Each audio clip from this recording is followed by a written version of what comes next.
had dressed up just to ask for his own money. Polished shoes, hair combed, a tan windbreaker with a service patch on the shoulder, the kind a man mends for 40 years instead of replacing. He had dressed the way you dress when you have learned that people only take you seriously if you make it easy for them. He needed $600, his own $600. There was a balance owed on a headstone, his wife's headstone she had passed in March, and the cemetery needed it by Friday.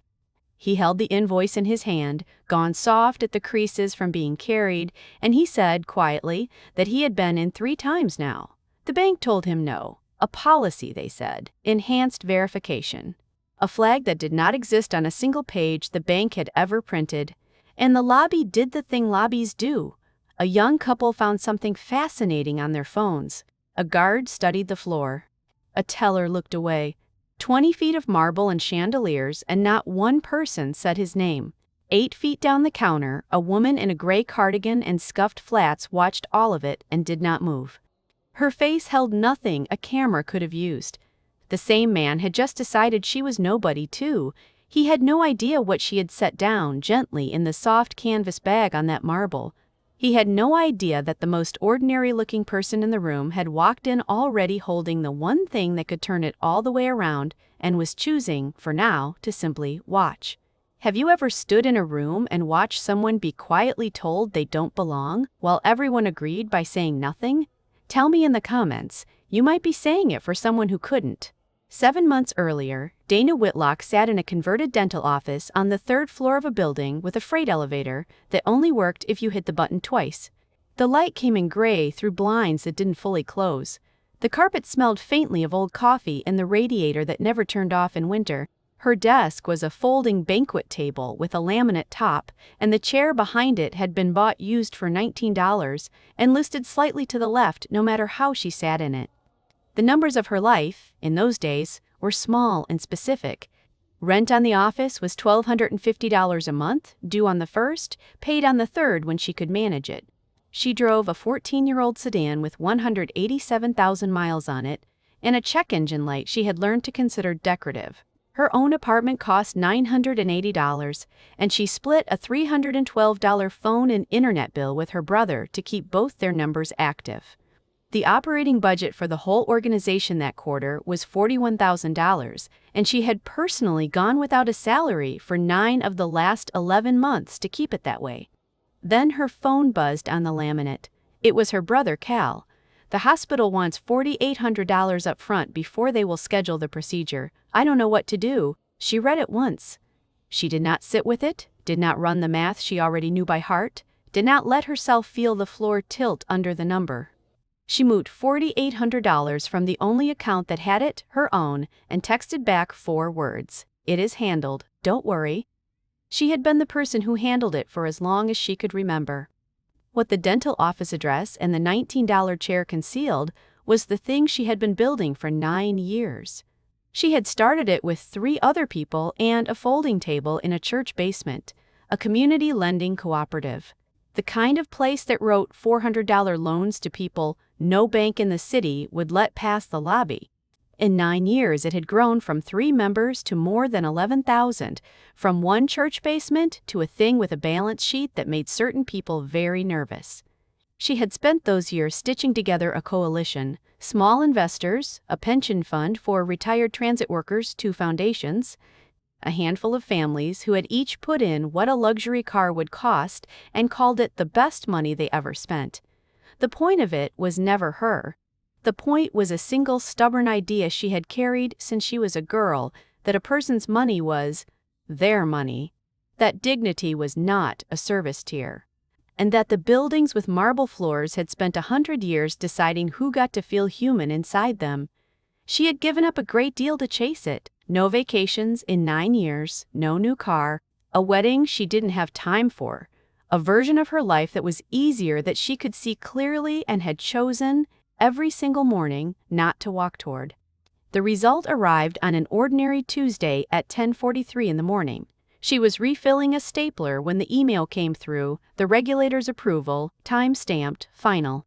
The coalition's holding company now controlled the parent that owned Meridian Private Wealth, the oldest, glossiest private bank in Halloran City. She did not stand up. She did not call anyone. She did not let herself feel anything she hadn't earned yet. She set the stapler down, read the email twice, and made a decision that surprised even her. She would not announce it. Not yet. Before the lawyers, before the board, before a single press release, she would drive across town to the flagship branch, the one with the marble and the chandeliers, and she would do the most ordinary thing a person can do. She would walk in as a stranger in old shoes and try to renew a small personal account she had kept open there for years, and she would let them show her with their own hands exactly how they treated someone they had decided was nobody. She needed to see it, not in a report, not in a complaint forwarded by an assistant, with her own eyes across a counter, in real time. That decision is what set the clocks running. There were 3 of them, and they were not flexible. The first, the federal trust transfer that formalized her control, had to be signed and submitted by 4:30 in the afternoon, or the filing window closed for 30 days. And 30 days was exactly long enough for the outgoing board to file the challenge their lawyers had already drafted. The second, at 7 o'clock in the evening, she was due on a stage downtown to speak at the public fundraiser for a scholarship fund she had founded in her father's name, with 200 guests and a local news crew already confirmed. The third had no institutional weight at all and mattered more than both. At 8 o'clock, her father turned 70, and she had promised to be there when they cut the cake. The numbers were simple and brutal. 1 afternoon, 3 deadlines. And she had chosen, of her own free will, to spend the most important hour of it standing in a lobby, waiting to find out whether a man in a good suit would let her be a person. She was 11 years old. It was a Thursday in March, and the rain had kept her after school, so her mother dropped her at the building where her father worked the night shift and told her to wait in the lobby until his break.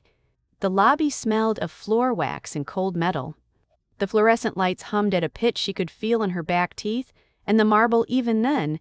This same kind of marble threw the light back up at the ceiling so the whole room glowed a little.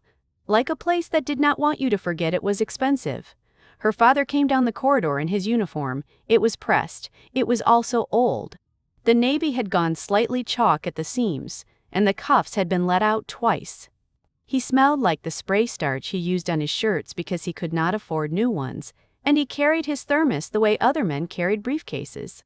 He had been a night security guard in that building for 31 years.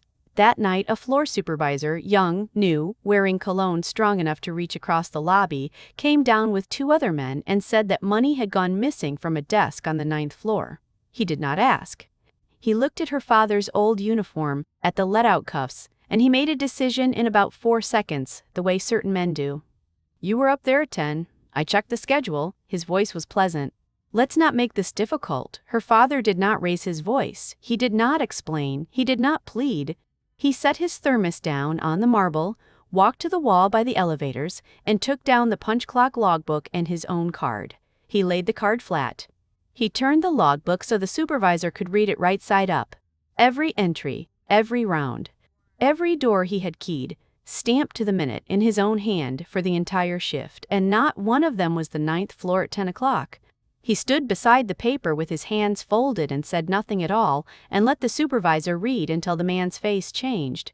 When it was over, her father did not gloat. He picked up his thermos. He walked his daughter to the vending machines, bought her a carton of milk with 2 quarters. And only when they were sitting on the bench by the window did he say the one thing she would carry for the rest of her life. "Don't raise your voice, Dana." People who raise their voices are asking to be believed. Let the paper talk. Paper doesn't get nervous. That lesson did not leave her. It became the architecture of everything she built after. She built an entire organization out of it. Where other lenders ran on instinct and gut and the quiet, unexamined sense of who seemed trustworthy, she built one that ran on the record. On documentation so clean and so complete that no man in a good suit could ever wave it away with a 4-second glance. Every loan her cooperative wrote was papered to the last cent. Every member's dignity was, in her world, a matter of record, not a matter of opinion. She had spent 9 years teaching 11,000 people the thing her father taught her on a bench with a carton of milk that the system would try to make their worth a question, and that the answer was to never argue the question, only to produce the proof and let it sit there immovable until the room had to look. And today, Of all the days in those 9 years, was the day that lesson would be tested all the way to the bottom. Because today she had walked into a marble lobby exactly like the one from her childhood, carrying in a soft old canvas bag the single most powerful piece of paper she had ever owned, and she had decided on purpose not to show it yet. The flagship branch of Meridian Private Wealth had a ceiling 2 stories high and a chandelier that probably cost more than her car had cost new. The floor was the marble she had been expecting. The air smelled faintly of lilies from an arrangement on a side table, the kind of detail meant to tell you, before anyone said a word, what sort of person was welcome here. Dana walked to the open teller window, set her canvas bag down gently on the counter, and smiled. It was 3:31 in the afternoon, 59 minutes until the trust transfer window closed. The teller's name tag read Marisol Reyes. She was somewhere in her late 30s, with reading glasses pushed up into her hair and the easy competence of someone who had done this 10,000 times. "Afternoon," Marisol said warmly. "What can I do for you?" "I would like to renew a personal account I keep here and complete a transfer that has already been scheduled," Dana said. She slid a slip of paper across the marble. "There is a reference number. It should be pre-cleared in your system from this morning." Marisol took the slip and typed. Dana watched her face, not the screen. She had learned long ago that the screen tells you the policy and the face tells you the truth. Marisol's eyebrows lifted just slightly, the way a person's do when a number comes back larger and cleaner than expected. "Okay," she said, half to herself. "Yeah, that's all here. Pre-cleared, funded, everything's." She nodded. "This will just take me a minute." For exactly that minute, it was the most ordinary thing in the world. A woman renewing an account, a teller doing her job. 2 people on either side of a counter, both treating each other like people. That minute was the last easy one. Gerald Pruitt came across the lobby, the way weather comes across a field, slowly, and then all at once. He had seen the reference number on Marisol's second screen from his office, and something about the combination had bothered him a transfer that size. Attached to a woman in a soft gray cardigan and flat shoes who had walked in off the street with a canvas bag. It would be easy to call what he did malice, but it was smaller and more ordinary than that, which is what made it dangerous. He did not decide to humiliate anyone. He decided in a series of tiny steps, each of which felt entirely reasonable to him, that something here did not fit. That a person who looked like this and a number that looked like that did not belong in the same sentence, and that protecting the institution from the mismatch was simply his job. He had made 1,000 of these small decisions over the years. Not one of them had ever felt like a decision at all. "I will take it from here, Marisol," he said, and stepped in front of her screen. He turned the smile on Dana, the one that stopped at the cheekbones. "I am sorry, we are going to need to slow this down. A transaction of this size for an account we don't have an active relationship with falls under our enhanced client suitability and identity verification tier. It is a non-priority profile flag. Standard risk management." He spread his hands, regretful, reasonable. "I am sure you understand." She understood perfectly. There was no such tier, there was no such flag, there was a man looking at her shoes.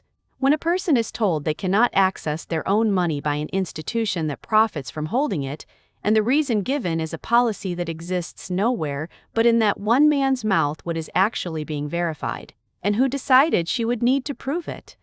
Dana did not raise her voice. She did not get angry. She set her hands lightly on the marble and began, very quietly, to collect data. "Which tier is that, specifically?" she asked. "I would like the section number so I can reference it." Gerald blinked. "It is an internal classification." "I see. And the transfer was pre-cleared this morning through your own compliance desk. That clearance is in the record in front of you. Is the enhanced tier overriding a completed compliance clearance or running alongside it?" Her tone never changed. She might have been asking about the weather. Each question was a stone laid in a wall. "Because if it is overriding it, I would want the name of the officer who authorized the override and the time it was entered." It was 3:44 in the afternoon, 46 minutes until the window closed. She glanced once at the clock above the vault door and then back at him and let him see that she had glanced.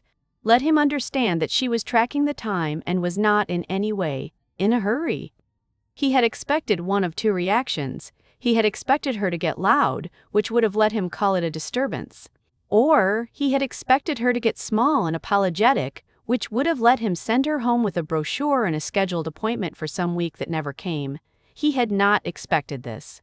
A woman asking for section numbers and officer names and timestamps in a voice with no edge on it at all, building a record in real time the way other people build a grocery list. He did not yet know that she had been taught to do exactly this on a bench with a carton of milk 30 years before. "Ma'am," he said, and the warmth had thinned out of it now. "I think the most efficient thing is to schedule you an appointment with a relationship manager." "I would be glad to take an appointment," she said, "after we complete the transfer that is already cleared." The two aren't related. He went to the screen to end it, and that was when she saw the thing he did not know he was showing her. He pulled up her profile to flag it and turned the monitor a few degrees as he typed, just enough that the surface caught the chandelier and threw the screen toward her in a pale reflection. She read it backward, calmly, the way she read most things. There was a notes field at the bottom of the account. Someone had typed into it at some point in the shorthand of people who assume no one outside the building will ever read it a code, and beside the code, 2 words about the kind of person this account belonged to. 2 words that had nothing to do with risk or verification or any tier that had ever existed on paper, and everything to do with a cardigan and a pair of shoes. She did not react. She did not point at the screen. She did not say, "I saw that."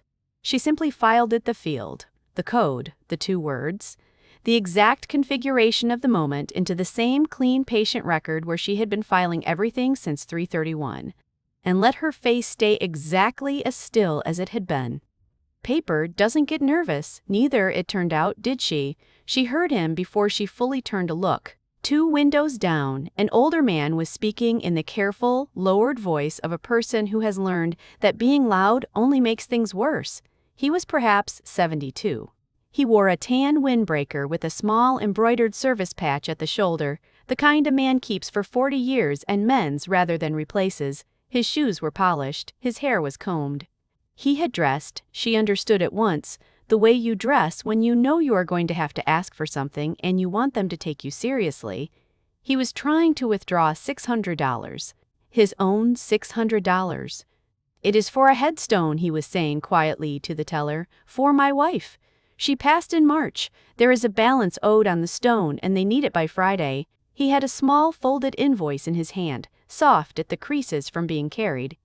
"I have been in 3 times now." The teller, young, apologetic, trapped, looked at her screen and then passed the man toward Gerald's office, the way employees look toward the person who has made it clear what the answer is supposed to be. "I am so sorry, sir," she said. "Your account is flagged for enhanced verification. I can't release funds until that clears." Same words, same flag that lived nowhere on paper. Same gentle, regretful smile, applied now to a widower in a mended windbreaker holding an invoice for his wife's headstone. Gerald was close enough to hear all of it. He did not move. He had already classified this man the same way he had classified her, a profile that did not fit the lilies and the chandelier, and so the man's $600 became, in Gerald's mind, not an obligation the bank owed, but a risk the bank was prudently managing. He turned back to his own screen. Dana stood very still and watched a thing she had spent 9 years building an entire organization to fight, happening 8 feet from her, to a man who had buried his wife in March. She did the math, because she always did the math, and the math was bad. If she stepped in now, if she made herself the center of this, instead of quietly finishing her own transfer and walking out, every clock turned against her. Clock 1. It was getting close to 15 minutes until the 4:30 trust filing closed, and a scene at this counter could eat every one of them, and if the window closed. The outgoing board's lawyers filed the challenge by morning, and 9 years of work went into a courtroom for a year, maybe 2. Clock 2. At 7 o'clock she was due on a stage in front of 200 people and a news camera, and a woman escorted out of a bank by security at 4 o'clock did not make for a clean evening. Clock 3. Her father turned 70 at 8, and she had promised, and the one thing she had never once done in her life was break a promise to him. And underneath all 3 of them sat the deal itself, The thing 8 months and a coalition of 11,000 people had been built to make real, balanced on the head of a pin. The smart move, the surgical move, was to say nothing. Finish. Leave. Fix the man's problem next week from the top floor with a memo and a policy change and her name on the letterhead where it would be clean and safe and bloodless. When you have the power to stop an injustice happening in front of you, and you choose instead to file it away for a more convenient afternoon, how is that different, in the end, from the man who looked away? She looked down at her phone. 3 messages were stacked on the screen, each one a hand pulling her toward a different door. She did not open them. She looked up at the old man. He had given up. That was the thing. He was not arguing. He had refolded his invoice and was trying to slide it back into his wallet, and his hands were shaking. Not from anger, just age and tiredness and the particular exhaustion of being told no gently by people who will not look at you while they do it. The paper would not go back into the wallet. He tried twice. Then he simply stopped and stood there holding it. A man who had survived a war and a marriage and the death of his wife, defeated at last by a fold of paper and a chandelier. That was the thing that made silence impossible. Not a speech, not an outrage. A pair of shaking hands that could not put a piece of paper away. Dana picked up her canvas bag. She did not announce anything. She did not look at Gerald. She walked the 8 feet to the old man's window, set her bag down beside his on the marble, and turned to the trapped young teller with the same level, unhurried voice she had used all afternoon. "This man is trying to access his own money for his wife's headstone," she said. "I would like to help him sort that out, and then we will sort out mine." Across the lobby, Marisol Reyes saw exactly what had just happened and understood it before anyone else in the room did. She had been at this branch 9 years. She knew, the moment Dana crossed the floor and set her bag down beside the old man's, that a line had been drawn and that there would be no stepping back over it. She had seen the reference number. She knew the transfer was real and clean, and that everything Gerald was saying was a fiction with a tie on. She opened her mouth. "The truth was right there. It is pre-cleared, Gerald. I saw it. There is no flag. 1 sentence, and she could change the temperature of the whole room." She closed it again. She had a mortgage and a son in his last year of high school and a manager who decided who got the good shifts, and she told herself, the way people tell themselves, that it was not her place. She looked down at her keyboard. Her silence was not nothing. Her silence was a choice too. And some part of her, watching the woman in the gray cardigan stand beside the old man without a flicker of fear, already knew she would be living with it. Gerald moved fast now. He crossed the lobby. His smile was gone. "Ma'am, I am going to have to ask you to step back from the counter." She didn't move. "I am not at your counter. I am at his." It was 4:06 in the afternoon. 24 minutes until the window closed. "You are disrupting branch operations." He said it loudly, louder than the moment required, and she understood why. He was no longer talking to her. He was talking to the room, laying down the official version while the official version was still his to write. Disruption, disturbance, the words you use to turn a person into an incident. He lifted a hand toward the security guard by the door. "Could you come over here, please?" The guard came. Slowly. He did not love this, and it showed. Gerald turned back to his screen and did the thing he believed would end it. He flagged the account, both accounts now, hers and the old man's, and froze access. Temporary hold pending suitability review. 2 clicks. Procedure. He even narrated it, calm and reasonable for the watching faces. "For everyone's protection, I am placing a temporary hold while we verify these profiles. This is standard." It was 4:09 in the afternoon. 21 minutes until the window closed. Near the entrance, the young man from the couple had taken out his phone and started to film. He held it low, against his jacket, the way people do. Gerald didn't notice. The old man had been edged backward, gently, toward a corner by the lily table, clutching his invoice, watching the only person who had stood up for him get surrounded. Then Dana's phone buzzed against the marble. Once. Twice. A third time. All 3 clocks arriving at once. The lawyer. "Dana, the courier, is at the filing office now. I need your electronic signature on the trust documents by 4:30, or the window closes and the board files Monday." "Where are you?" "The fundraiser director." "Sound check at 6, 200 confirmed, news crew already setting up." "Please tell me you are on your way." her father. Don't fuss about a present, just be here when we cut the cake, 8 o'clock sharp. Love, Dad. She read all 3. Her face did not change. She did not reply to any of them. She set the phone face down on the counter. This was the moment it was supposed to be over. A woman in a soft cardigan, 2 frozen accounts, a security guard at her elbow, a director announcing to the room that she was the problem, 3 deadlines collapsing in on her at once. And a stranger filming it all for the internet to chew on. By every visible measure, she had lost. She looked at the clock above the vault, 4:18 in the afternoon, 12 minutes until the window closed. And in that thinnest, tightest moment, she did not think about the trust, or the stage, or the board. She thought about a bench by a window 30 years ago, and a carton of milk bought with 2 quarters. And a man in a let-out uniform who had taught her that you never raise your voice, and you never argue the question you produce, the proof, and you let it sit there until the room has to look. How much of a life gets decided in the 12 minutes when everyone in the room has already agreed you have lost? And what does a promise to your father weigh against a clock that is almost run out? Behind her, Gerald had picked up the desk phone. He turned half away and spoke low into it, but not low enough. Yes, I have got a situation in the main lobby. Some woman making a scene and listen, just the usual type, you know how it goes. I have put a hold on it. We will let her cool off and she will leave. A small, tired laugh. They always do. Dana heard every word of it. She did not turn around. She did not react. She reached into the soft old canvas bag, and she took out a thin laptop, and she set it on the marble, and she opened it. She turned the laptop around so the screen faced Gerald Pruitt. She did not explain it first. She did not preface it. She simply rotated the machine on the marble until the light of it fell on his face and waited, with her hands folded, the way her father had stood beside a logbook 30 years before. On the screen was a letter. It bore the seal and the reference codes of the state financial regulator, and it was time-stamped at the top.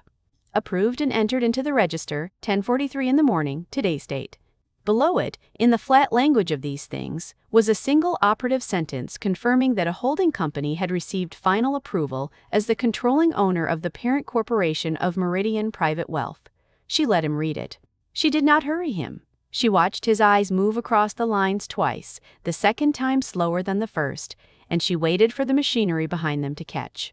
What that means, Mr. Stafter test. Pruitt, she said quietly, is that as of 10:43 this morning, the company that owns this bank, the one you have spent the last 40 minutes protecting it from me, is controlled by the organization I run.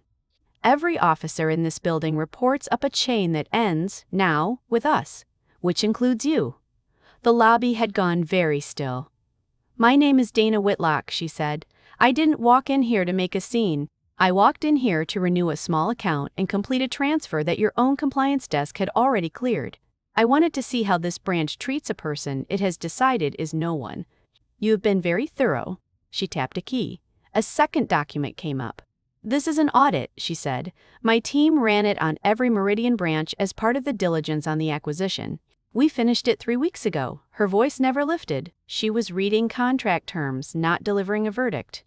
In the last 12 months, this branch placed a hold under your enhanced verification tier on 1,406 accounts. There is no such tier in the bank's actual policy manual. I have read all 400 pages of it, and it isn't there. 71% of those holds landed on accounts that match a particular profile. Holds on what your notes fields call priority clients were released, on average, within 19 hours. Holds on everyone else averaged 11 days. Some never cleared at all. The man you flagged for a headstone has been in 3 times in 8 days. She turned the screen a few degrees so the room could see the columns. This isn't about today, Mr. Pruitt. Today is just the day someone happened to be standing in your lobby who had both the data and the authority to do something about it. He found his voice, and it came out the way these voices always come out. You set this up. You planned all of this. This is a setup. I requested a lawful transaction, she said, and I asked you to follow your own policy. That's all I did. Everything after that was your choice. You made it 4 separate times, in front of 40 people, to a stranger you had never met, about her shoes. She paused. There was nothing to set up. You did it on your own.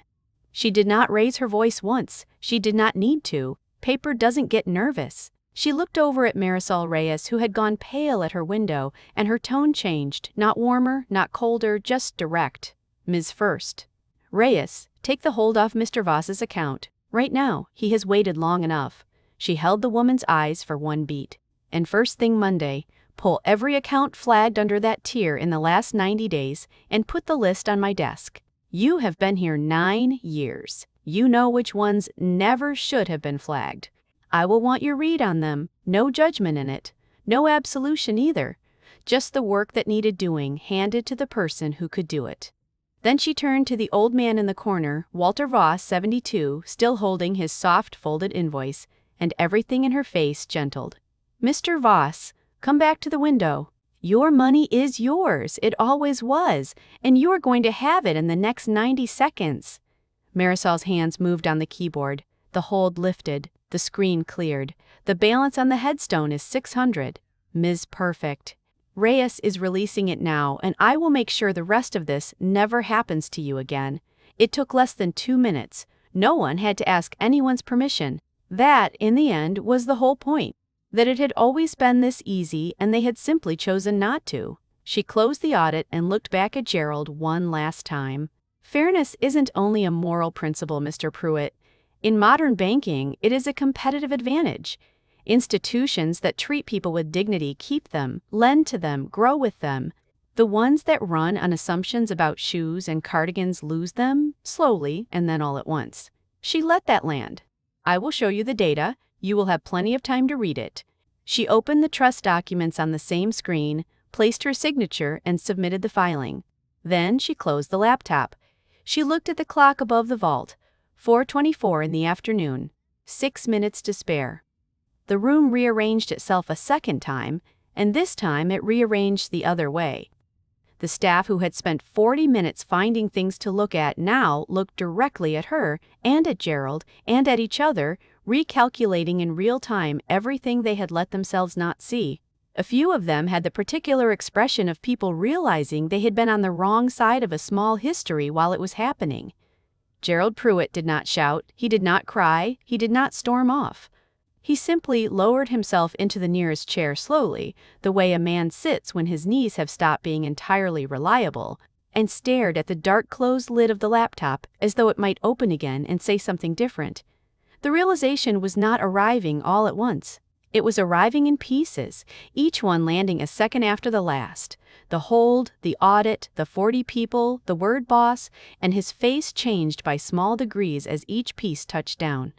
Marisol Reyes did her work. She released the funds, counted them out for Mr. Voss, and slid the envelope across the marble. Her hands were not quite steady doing it. She had said nothing when one sentence would have changed the whole afternoon, and she knew it, and the knowledge was going to live in the small tremor of those hands for a while. She was not being punished. That was almost the hardest part. She had simply been seen and given, of all things, more responsibility than before. Walter Voss took the envelope in both hands. He did not weep.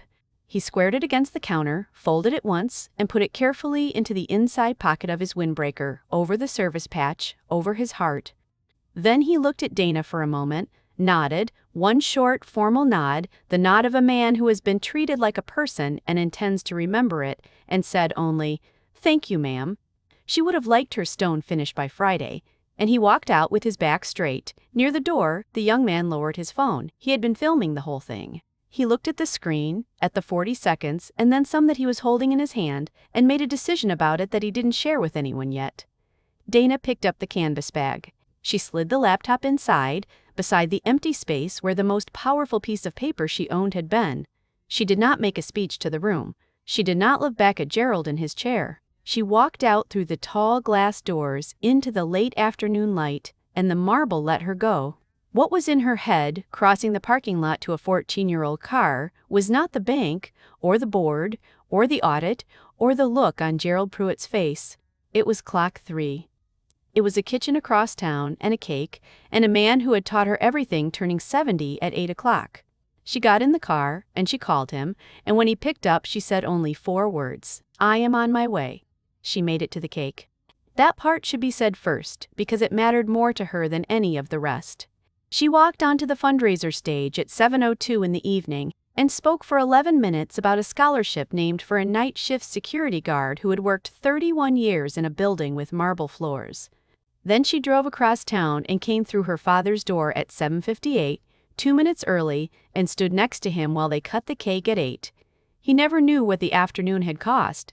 She decided he didn't need to. He had taught her the lesson. He didn't need to see the exam. The rest unfolded over the months that followed, the way real change does, slowly and on paper.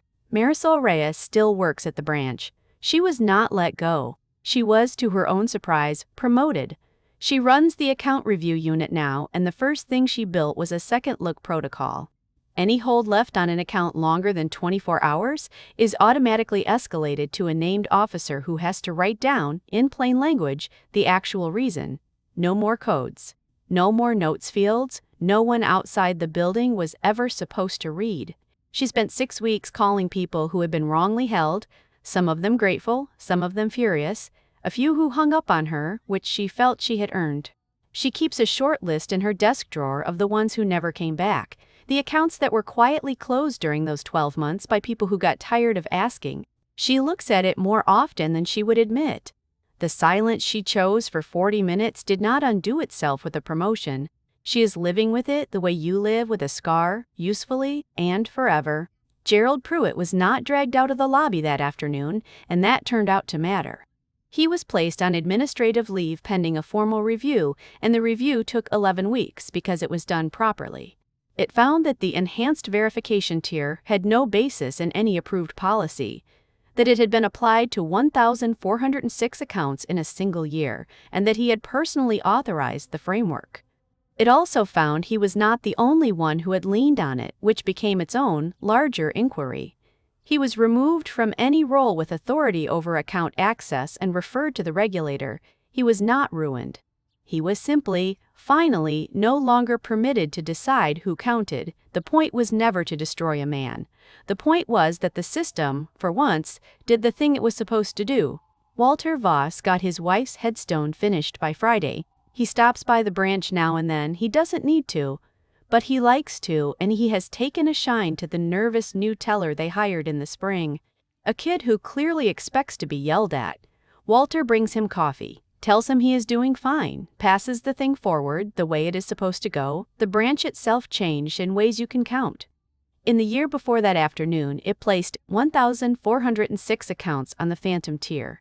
In the 3 months after, it placed exactly 0 because the tier no longer exists at any of the company's 19 branches. Average hold release time fell from 11 days to under 24 hours for every profile, with no exceptions and no priority lane. Accounts opened by residents of the surrounding neighborhood rose 34%. Complaints fell by more than half. And the change is built to last because it isn't a press release.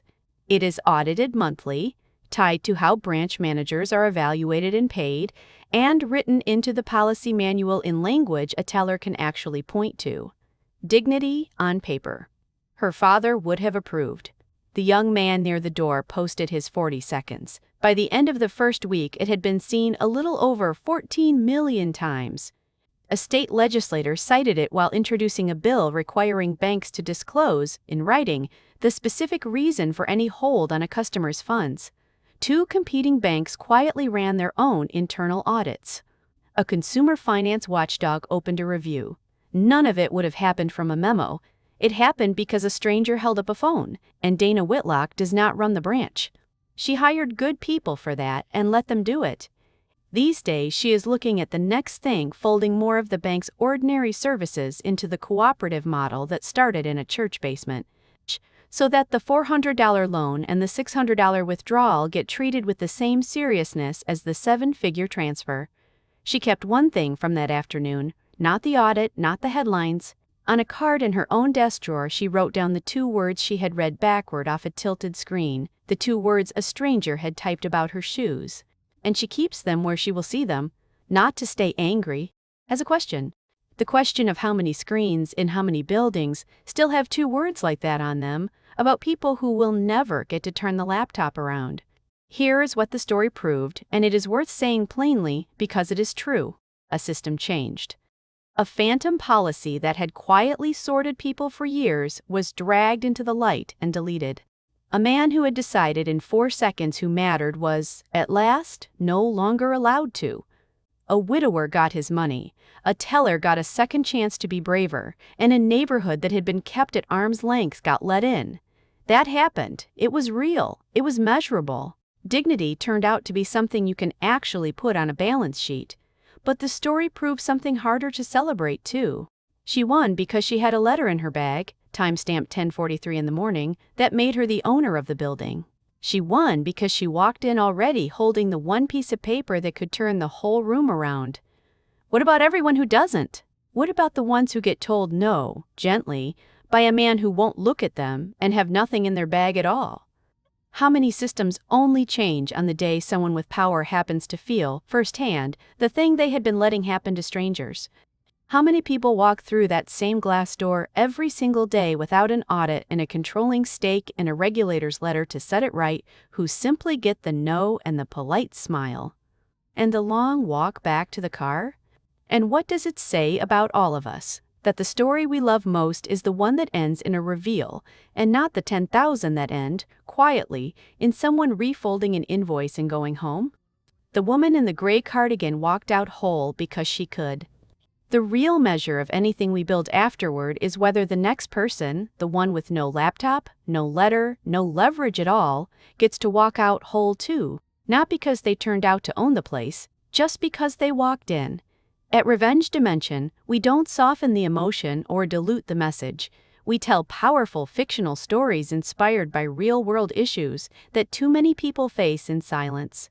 If today's story moved you, if it made you think, made you feel, or made you see something you couldn't unsee, hit like, share your thoughts in the comments below, and subscribe so you don't miss the next story. Because the conversation doesn't end here, it is just beginning.